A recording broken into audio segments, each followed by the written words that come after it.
चाहता हूँ कि आप मेरे व्यक्तित्व को करेंगे। One more important thing. दुनिया में अगर आपको कोई अचीवमेंट करना है, कोई एनी फील्ड, आप एक बड़े बिजनेसमैन बनना चाहते हैं, आप एक अच्छे टीचर, लेक्चरर, प्रोफेसर बनना चाहते हैं, आप एक डॉक्टर बनना चाहते हैं, आप एक मैनेजमेंट गुरु बनना चाहते हैं, आप एक अच्छे टेक्नोक्रेट बनना चाहते हैं, आप एक अच्छे ऑफिसर बनना चाहते हैं, what ever it may be your dream, उसके लिए 2 क्वालिटीज आर रिक्वायर्ड। एक है सैक्रिफाइस, दूसरे हैं कैपेसिटीज। ये 2 जब तक ना मिलेंगे आप कोई अचीवमेंट नहीं कर सकते। Sacrifice, it was the another name of the freedom fighters. जितने बड़े लीडर्स थे, फॉलोअर कभी रिस्क नहीं लेता। फॉलोअर जो थे, लाखों के लोग थे हिंदुस्तान में, जो पूरी आजादी की जो फ्रीडम स्ट्रगल थी उसमें साथ दिए, लेकिन रिस्क लेने वाला सिर्फ लीडर होता है।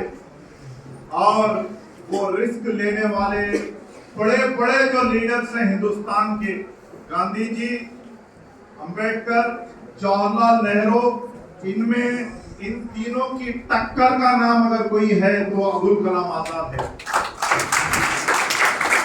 जवाहरलाल नेहरू ने पंच ऑफ लेटर्स एक बहुत मशहूर किताब है जवाहरलाल नेहरू की, उसमें उन्होंने लिखा, I read so many books on political science and I thought I am the perfect person to have the great knowledge of political science.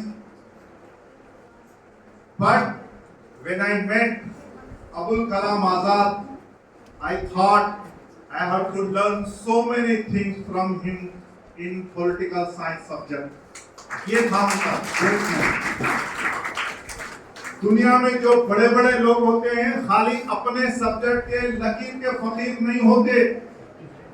आपको एजुकेशन सिस्टम में जो 3 कॉम्बिनेशंस हैं, बॉटनी, ज़ूलॉजी, फिजिक्स, केमिस्ट्री, अब जो new education policy आई है वो पूरा basket बना दिया गया। जो सब्जेक्ट आप चाहते हैं ले सकते हैं। More than 1 subject, more than your group पढ़ने की आदत डालो। अपने से और ज्यादा सब्जेक्ट्स पढ़ने की आदत डालो। ये आपके जहन को बहुत दूर ले जाएगा और आपको किसी भी मैदान में एक एक्सपर्ट बना के खड़ा करेगा। आप अचीवमेंट हासिल करना चाहते हैं तो सैक्रिफाइस दें, हार्ड वर्क करें, स्ट्रगल करें, जद्दोजहद करें। एज ए फ्रीडम फाइटर जो स्ट्रगल अबुल कलाम आजाद की जिंदगी में नजर आता है, यू कांट इमेजिन। आपको सिर्फ एक छोटा इंसिडेंट सुनाता हूं, अगर मैं वक्त ज्यादा नहीं लूं आपका। There are hundreds of incidents, पूरी लाइफ है उनकी। इंडिया मीन्स फ्रीडम उनकी किताब है, आप कभी पढ़िए। गुबारे खातिर उर्दू में उनकी किताब है, कभी आप पढ़िए। जो बड़े बड़े लोग किताबें लिखते हैं वो उनकी पूरी जिंदगी का निचोड़ होता है। जब अंग्रेजों ने उनको अहमदनगर के जेल में बंद कर दिया और उनकी जो वाइफ थी Sulekha Begum, she was very ill, she was near to death. उस जमाने में टेलीफोन नहीं था, टेलीग्राम आया जेल में कि तुम्हारी मिसेस बहुत बीमार हैं and she wanted to meet her husband, लेकिन अंग्रेजों ने इजाजत नहीं दी। आप अंदाजा करें, एक दूसरी कौम आके जब आपके ऊपर कब्जा कर देती है तो कैसे कैसे जुल्म ढाती है। क्या क्या बर्दाश्त यहाँ के उस दौर के बड़े बड़े लीडर्स ने किया, उसका अंदाजा करें। आजादी की कीमत हम नहीं जानते, हमारा जनरेशन नहीं समझता उसको। उससे पहले का जो जनरेशन था, उस जनरेशन ने जो सैक्रिफाइस दिया उसका तसव्वुर भी नहीं किया जा सकता। जब जेल में उनको टेलीग्राम मिला तो वो बेचैन हो गए, इसलिए कि उनकी पूरी जिंदगी में सारी जिंदगी जेलों में रहते रहते घर की तरफ नहीं देख सके। या तो कांग्रेस के मीटिंग्स, या फिर जेल, या फिर गांधी जी और नेहरू और दीगर जो इंडियन नेशनल कांग्रेस के लीडर्स के साथ डिफरेंट मकामात पे जाना और लोगों को मोटिवेशन पैदा करना। This was his life. उन्होंने चाहा कि अपनी बीवी से मिले, लेकिन ब्रिटिश गवर्नमेंट ने उसका परमिशन नहीं दिया। फिर एक हफ्ते के बाद फिर एक टेलीग्राम मिला कि अब वो बहुत थोड़े दिन की मेहमान है, within a short period she is going to die. आपसे खुदा का वास्ता है कि आप कम से कम एक बार आके मिल लें। जब भी पिटीशन दिया गया, लेकिन अंग्रेजों ने माना नहीं। 3 दिन के बाद खबर आई कि उनका इंतकाल हो गया है और कलकत्ते में उनको आखिर दफना दिया गया है।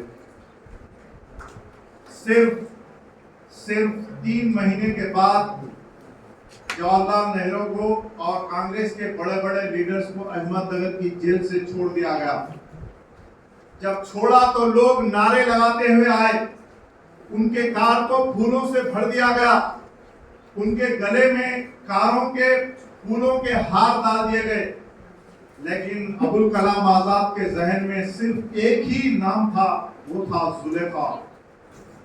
वो सबसे पहले कब्रिस्तान गए, जो हार उनके गले में था वो हार उन्होंने अपनी बीवी की खबर पर डाली और उसके बाद उन्होंने उनके लिए दुआ की।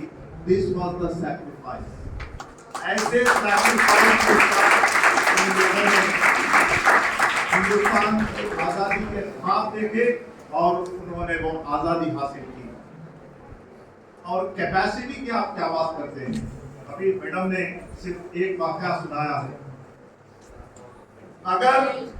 अगर अबुल कलाम आजाद हिंदुस्तान में न रहते तो आज हिंदुस्तान आजाद नहीं होता। It is a great statement.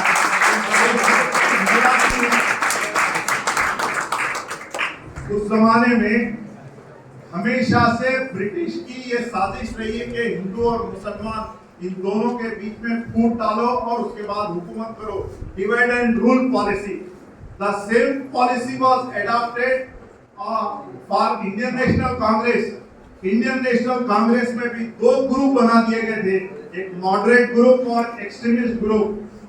और उन ग्रुप्स को ऐसे क्रूशियल पीरियड में अगर Abul Kalam Azad as a president ना संभालते तो कांग्रेस की 2 भागों में टूट गई थी और कभी हिंदुस्तान आजादी के ख्वाब नहीं देख सकता था। एक बहुत ही विजनरी, जबरदस्त लीडर, एक ग्रेट पॉलिटिशियन, एक जबरदस्त एजुकेशनिस्ट, उर्दू का एक जबरदस्त पोएट, एक बेहतरीन ऑरेटर जो अपनी तकरीर से, अपने ऑरेशन से आग लगा देता था हिंदुस्तान में अंग्रेजों के खिलाफ। अंग्रेजों ने 2-2, 3-3 बार उनके प्रेस पर पाबंदी लगा दी थी। उस जमाने में at the time 19th century 1920 के आसपास आप अंदाजा कीजिए, एक आदमी के ऊपर अगर आप 20,000 का पनिशमेंट डाल दें, उस जमाने के 20,000 आज के 20 करोड़ के बराबर थे। आदमी किस तरह उस पूरे जो उनको जो जुर्माना लगाया गया था, अल हिलाल अल बलाग पेपर था वो निकालते थे। वो पेपर पे जब पाबंदी लगी तो उसको निकालने के लिए आप अंदाजा कीजिए किस तरह 20,000 का उन्होंने इंतजाम किया था। और उसके बाद फिर उन्होंने अल बलाग निकाला, उस पर भी पाबंदी लगी, फिर जेल में। ये जो स्ट्रगल है, इस स्ट्रगल ने उनको एक ग्रेट आदमी बनाया। वो एक शानदार राइटर थे उर्दू के, एक जबरदस्त जर्नलिस्ट थे, रिलीजियस स्कॉलर थे, रिफॉर्मर थे। एक आदमी के अंदर इतने सारे क्वालिटीज जमा होना, इट विल बिकम एक वर्सेटाइल जीनियस आदमी के अंदर ही ये सारे क्वालिटीज जमा हो सकते हैं।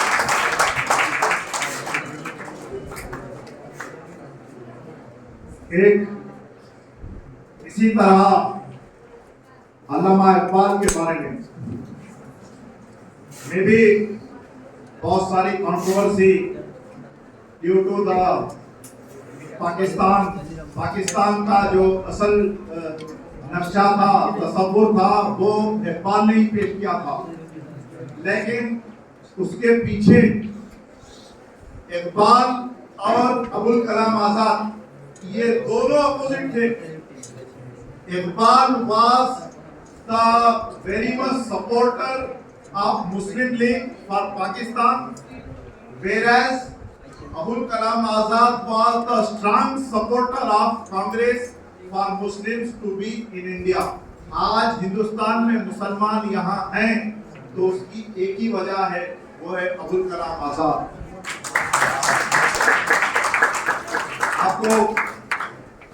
आपको अबुल कलाम आजाद की एक तकरीर का छोटा हिस्सा सुना के एक 5 मिनट में मैं अपनी बात कर रहा हूँ। स्पीच क्या होती है वो आप अंदाजा कीजिए। हम जो बोलते हैं वो दैट इज नॉट स्पीच, हम तो खाली बोल लेते हैं बस।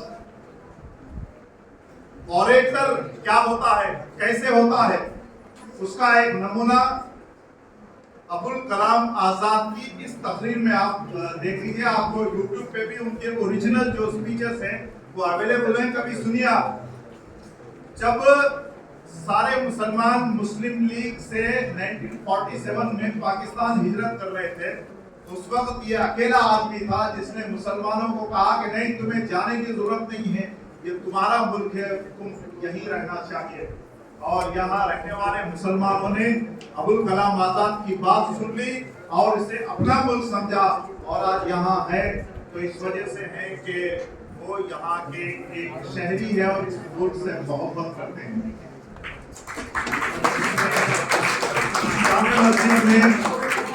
जामे मस्जिद दिल्ली में हजारों लोग बैठे हुए हैं और एक आदमी स्पीच दे रहा है। तो स्पीच का टुकड़ा है, वो देखो मस्जिद के बुलंद मीनार तुमसे उचक कर सवाल करते हैं कि तुमने अपने तारीख के संवाद को कहां गुम कर दिया। अभी कल की बात है कि जमुना के किनारे तुम्हारे काफिलों ने वुजू किया था और आज तुम हो के यहाँ रहते हुए तुम्हें खौफ महसूस होता है, हालांकि दिल्ली तुम्हारे से सेंचुरी है। मैं तुमसे ये नहीं कहता कि हाकिमाना इख्तिदार के मदरसे से वफादारी का सर्टिफिकेट हासिल करो और कासल ऐसी की भाई जिंदगी इख्तियार करो जिसका गैर मुल्की हैत में तुम्हारा इख्तियार रहा था। मैं कहता हूँ जो हिंदुस्तान में माजी की याद के तौर पे नजर आ रहे हैं वो तुम्हारे हैं, उन्हें भूलो नहीं, उन्हें भूलो नहीं, उनके बारिश बनकर रहो। और अगर तुम समझ लो कि तुम भागने के लिए तैयार नहीं तो तुम्हें कोई ताकत भगा नहीं सकती। आओ हट करो, हमारा है, हम जिसके लिए हैं, उसकी तस्वीर से दुनिया की साइड से तुम्हारी आवाज के बगैर कबूल नहीं है। दिस इज द जस्ट उनके हजारों स्पीचेस में से एक स्पीच का स्पेसिफिक है। ये होती है ऑरेटर। जब आदमी सुनता है तो उसके अंदर आग लग जाती है। ऐसे कई क्वालिटीज थे जो अबुल कलाम आजाद के अंदर पाए जाते थे। आखिरी एक छोटी स्टोरी और उस स्टोरी से आप एक मैसेज आपको जो है आप देते हैं। देयर वाज ए फार्मर, एक गांव में एक फार्मर था। हर साल उस फार्मर को द बेस्ट क्रॉप का अवार्ड दिया जाता था। He used to get the award for best crop. एक बार first year, second year, third year, हर साल जब अवार्ड उसी फार्मर को गया, उसी किसान को गया, तो जो दूसरे किसान हैं वो उसके पास आए, आके उन्होंने कहा कि what is the reason behind it, हमको वो सीक्रेट बता जिसकी वजह से तू हर साल बेस्ट क्रॉप का अवार्ड जीतता है। उसने कहा सिंपल वन थिंग, उसने कहा कि जो मेरा खेत है, बोला मेरे खेत के लिए मैं जब भी सीड्स लेता हूं तो हाइब्रिड के हाई क्वालिटी के सीड्स लेता हूं और जो मेरे अतराफ के खेत हैं मैं उनके लिए भी खरीदता हूं। मेरे अपने लिए हाइब्रिड सीड्स नहीं लेता, बल्कि मेरे सराउंडिंग में जो जमीन है उनके लिए भी लेता हूं और उनको भी देता हूं मैं। जो क्रॉप के लिए पॉलिनेशन होना चाहिए, उस पॉलिनेशन में जो मेरी क्रॉप आती है वो हाईएस्ट लेवल की क्रॉप आती है। आप अपने अंदर पाए जाने वाले जो हाई क्वालिटीज हैं, जो पॉजिटिव कैपेसिटीज हैं, वो अगर आप दूसरों को डिस्ट्रीब्यूट करोगे, पॉजिटिव चीज दोगे, तो पूरी आपके सराउंडिंग में, आपके एरिया में, आपके कॉलेज में, आपके मुकाम पे, आप अपने मुल्क में हर जगह हाई क्वालिटी डेवलप होगी। अगर आप नेगेटिव चीज दूसरों को देंगे, सेल्फिशनेस ये करेंगे मेरे पास तो अच्छी चीज रहे लेकिन दूसरों को खराब मिले, तो जिंदगी भर आप डेवलप नहीं हो सकते। ये मैसेज आज के दौर में खास तौर पे अब्दुल कलाम आजाद के इस दिन में लोगों को, खास तौर पे हमारे स्टूडेंट्स को मिलना चाहिए।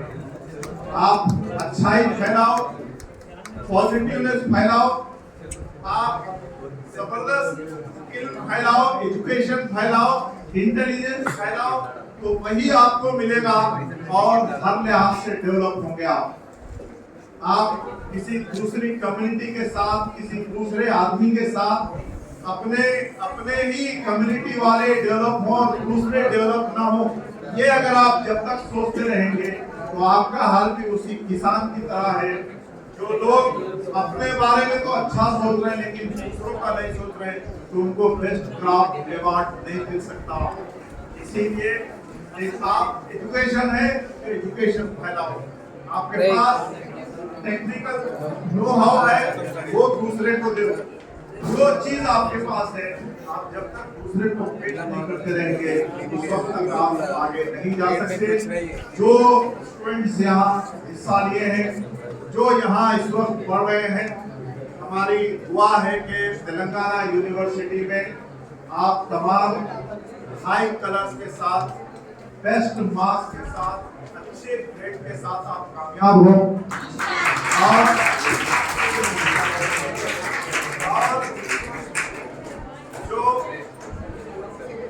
जो आपका फ्यूचर है पीजी में, नेक्स्ट में और दीगर जो आपके यूनिवर्सिटी में हाई जो क्वालिटी के इंस्टीट्यूट्स हैं, उन इंस्टीट्यूट्स में आपको एडमिशन मिले, आप अपने लिए ज्यादा से ज्यादा आगे जाएं।